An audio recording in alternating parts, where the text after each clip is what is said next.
নামাজের বাইরের সময় আমার গ্যাসের একদম সমস্যা হয় না, কিন্তু অজু করার সাথে সাথে আমাকে এই সমস্যার সম্মুখীন হতে হয়, অনেক কষ্ট করে অজু ধরে রাখতে হয়, কি করতে পারি একটু দয়া করে বলবেন। 3 তালাক দেওয়ার নিয়ম কি? রাতে কাপড় খোলা ছাদে নাড়া থাকলে সে কাপড়ে নামাজ হয় না, এটা কতটুকু কি আমল করলে দিনদার বিবি আল্লাহ তাআলা মিলিয়ে দিবেন? দয়া করে আমলটির কথা জানাবেন। আমি রাতে ঘুমানোর আগে অজু করে ঘুমাই, এই অজু দিয়ে ফজরের নামাজ পড়তে পারবো কিনা?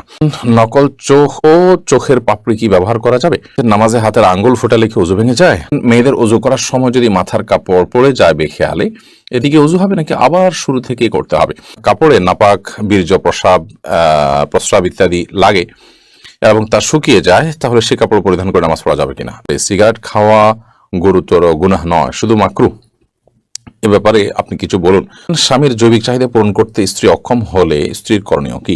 প্রথম স্বামীকে তালাক না দিয়ে দ্বিতীয়বার বিবাহ করলে তা জায়েজ হবে কি? যে জামা কাপড় পরে সহবাস করা হয় সেই জামা কাপড় কি নাপাক হয়ে যাবে, অর্থাৎ যেটা পরে সেটা পরে নামাজ পড়া যাবে কিনা? চলুন তাহলে আমরা আপনাদের প্রশ্নগুলোর উত্তর দেওয়ার আলোকিত ভুবনে আমরা প্রবেশ করি।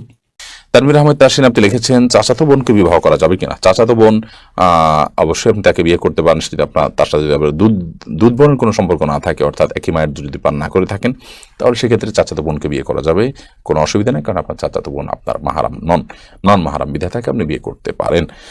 আব্দুর রহিম আপনি লিখেছেন, 3 তালাক দেওয়ার নিয়ম কি?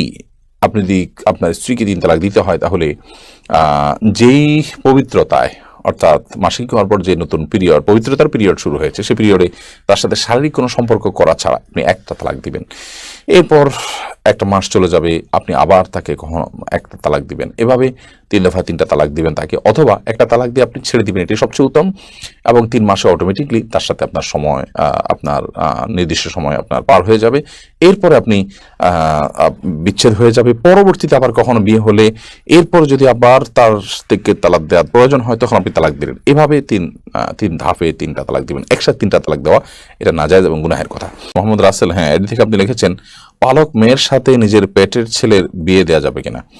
হ্যাঁ, দেওয়া যাবে। যেহেতু পালক মেয়ে, সে আপনার আসল মেয়ে না, অতএব তাকে আপনি পেটের ছেলের সাথে বিয়ে দিতে পারেন। হ্যাঁ, যদি আপনার পালক মেয়েটা আপনার দুধ সন্তান হয় বা দুধ সম্পর্কিত আত্মীয় হয়, যার সাথে বিয়ে বন্ধন আবদ্ধ, হারাম, দুধের কারণে যে সম্পর্ক হয় সেটি যদি এই পর্যায়ে চলে যায়, ধরুন আপনি এই ছেলের বোনের দুধ আপনি পান করেছেন, তাহলে তো সে আপনার দুধ ভাই, যার কারণে তাকে আপনি বিয়ে করা জায়েজ হবে না। তো এরকম কিছু যদি না হয়, জাস্ট পালক মেয়ে, তাকে আপনি লালন পালন করেছেন, আপনার দুধ পান করেনি সে, তাহলে সেক্ষেত্রে, বা এই ছেলের সাথে আপনার যে ছেলে হয়েছে তার সাথে তার দুধের কোনো সম্পর্ক নেই সরাসরি, তাহলে সেক্ষেত্রে তার সাথে বিয়ে দিতে কোনো অসুবিধা নেই। এমনি সেলিম রেজা কাজল আপনি লিখেছেন, যে জামা কাপড় পরে সহবাস করা হয় সেই জামা কাপড় কি নাপাক হয়ে যাবে, অর্থাৎ যেটা পরে সেটা পরে নামাজ পড়া যাবে কিনা? যা কাপড় চোপড় পরে সহবাস করলেই সেটা নাপাক হয়ে যাবে না, যদি সেখানে নাপাক লাগে তাহলে সেক্ষেত্রে সেটা নাপাক হবে, আর যদি নাপাক না লাগে তাহলে সেটা নাপাক হবে না। অতএব এটি নির্ভর করবে যে নাপাকটা লেগেছে কি লাগেনি তার উপরে। রোবাই আমিন মৌরি এই আইডি থেকে আপনি লিখেছেন, প্রথম স্বামীকে তালাক না দিয়ে দ্বিতীয়বার বিবাহ করলে তা জায়েজ হবে কি? দ্বিতীয় বিয়ে যদি জায়েজ না হয়, তাহলে প্রথম স্বামী তার জন্য জায়েজ থাকবে কিনা দয়া করে জানাবেন। প্রথম স্বামীর সাথে যদি বিচ্ছেদ না হয়, তাহলে দ্বিতীয়বার যদি কোনো নারী বিয়েতে আবদ্ধ হন, তাহলে সেটি জায়েজ হবে না, পরে বিয়েটা বাতিল হিসেবে গণ্য হবে, এটা বিয়েই না, যার কারণে সেটি আপনার কার্যকরী হবে না। আর দ্বিতীয় বিয়ে জায়েজ না থাকার কারণে আপনার প্রথম স্বামীর স্ত্রী হিসাবে তিনি বলবৎ আছেন এবং সেটাই থাকবেন, এবং সেখানে বিয়ে শাদীর কোনো কিছুর প্রয়োজন নাই, কারণ পর বিয়েটা তো হয় নাই, ওটা হওয়া না হওয়ার সমান। বিধায় প্রথম বিয়েটাই বলবৎ আছে এবং সেটার আলোকে তারা স্বামী স্ত্রী হিসাবে জিনাতিপাত করবেন এবং তারা একসাথে বসবাস করবেন। এমডি কারাম হোসেন আপনি লিখেছেন, নিয়ত না করে রোজা রাখলে রোজা হবে কিনা? না, নিয়ত ছাড়া কোনো আমল আল্লাহর কাছে গ্রহণযোগ্য হবে না। ইন্নামাল আমালু বিন্নিয়াত। বিধায় আপনি সারাদিন না খেয়ে থাকলেন, এবং না খেয়ে থাকাটা হয়তো আপনার গ্যাসের কারণে, অসুস্থতার কারণে, কিংবা কোনো ডায়েট করার জন্য, কিংবা খাদ্যের অভাবের কারণে আপনি না খেয়ে থাকছেন, তো এই না খেয়ে থাকাটাকে আপনি ইবাদত হিসাবে গণ্য করতে পারবেন না, এবং এটা এসব গণ্য হবে না যদি আপনার মধ্যে রোজার নিয়ত না থাকে। হ্যাঁ, আপনি যেটাকে যথাসময় রোজার নিয়ত করেছেন, দুপুরে 10টা পর্যন্ত 9টা পর্যন্ত আপনি খান নাই, এরপরে আপনি নিয়ত করেছেন, ঠিক আছে আজকে তাহলে আমি রোজা রাখলাম, এই যে নিয়ত করলাম, রোজা রাখলাম যে আমি না খেয়ে থাকছি আল্লাহকে খুশি করার জন্য, এটা একটা ইবাদত, সেই হিসাবে না খেয়ে থাকছি, তাহলে সেক্ষেত্রে আপনার সওয়াব হবে। এরপরে সাবিহা জাহান লিখেছেন, স্বামীর জৈবিক চাহিদা পূরণ করতে স্ত্রী অক্ষম হলে স্ত্রীর করণীয় কি? যদি স্ত্রী স্বামীর জৈবিক চাহিদা পূরণ করতে অক্ষম হন তাহলে সেক্ষেত্রে স্বামীকে একাধিক বিয়ের ক্ষেত্রে তিনি সহযোগিতা করবেন এবং স্বামীর চরিত্র হেফাজত করা একটা গুরুত্বপূর্ণ বিষয় এবং বিয়ের অন্যতম লক্ষ্য এটি। তো সে লক্ষ্য যদি পূরণে অপারগ হন তিনি তাহলে সেক্ষেত্রে স্বামী গুনাহের দিকে যেতে পারেন, চরিত্র নষ্ট হতে পারে। সেই জায়গা থেকে স্বামীর জন্য দ্বিতীয় বা তৃতীয় স্ত্রীর ব্যবস্থা করা এবং সেটার জন্য মানসিক সম্মতি দেওয়া, তাকে সহযোগিতা করা, এটা কর্তব্যের অংশ।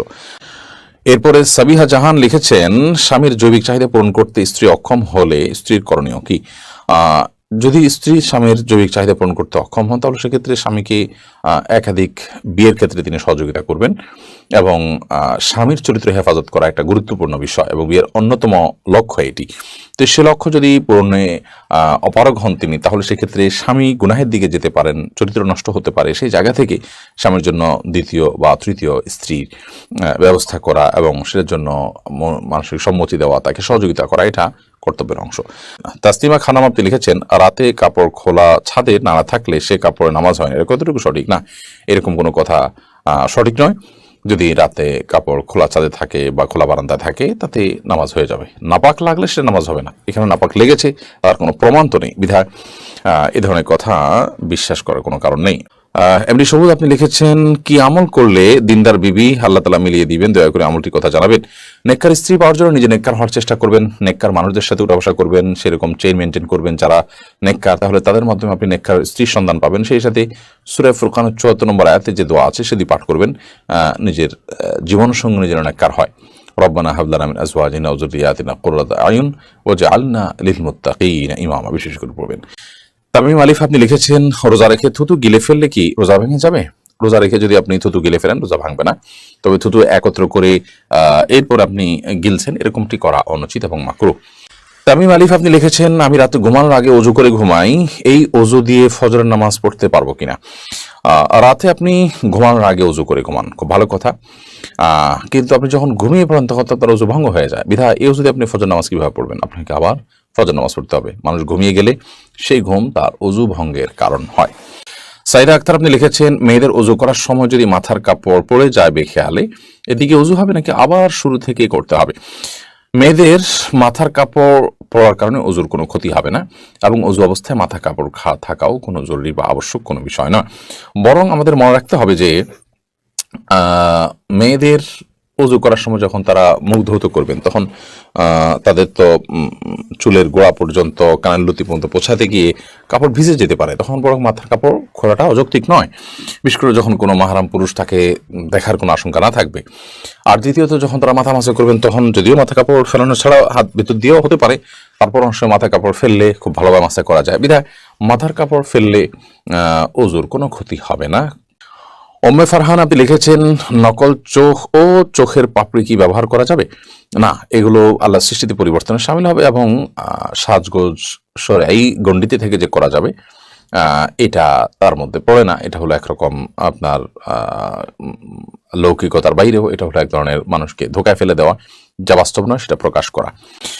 এরপরে মেহরুবা হক আপনি লিখেছেন, নামাজে হাতের আঙ্গুল ফোটালে কি অজু ভেঙে যায়? নামাজে যদি হাতের আঙ্গুল ফোটানো হয় তাতে অজু ভাঙবে না, সালাতও ভাঙবে না, কিন্তু এটা মাকরুহ হবে এবং সালাতকে ত্রুটিযুক্ত করবে। কারণ প্রথমত এমনিতেই আঙ্গুল ফোটানো এটা ভালো কোনো বিষয় নয়।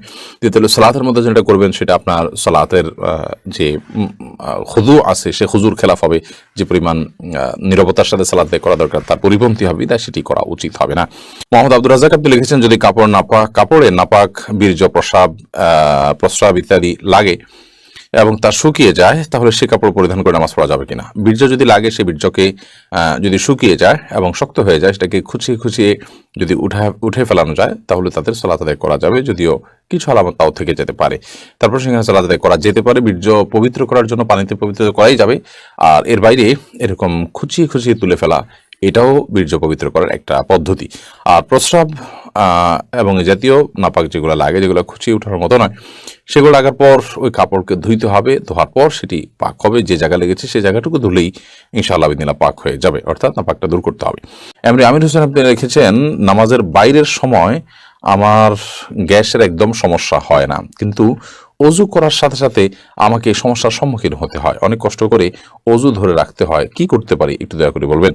নামাজের বাইরের সময় গ্যাসের সমস্যা হয় না, কিন্তু নামাজ দাঁড়ালে শুরু হয়ে যায়। এটা কোনো দুষ্টজিনের উপদ্রব কিনা, ব্ল্যাক ম্যাজিকের কারণে কিনা, সেটা আপনার দেখা দরকার, এবং সেটার জন্য আপনি রাকিদের শরণাপন্ন হয়ে ট্রিটমেন্ট করা উচিত। বিশেষ করে কোরআন কারিমের তেলাওয়াত জিকির পরিমাণ বাড়িয়ে দেওয়া উচিত।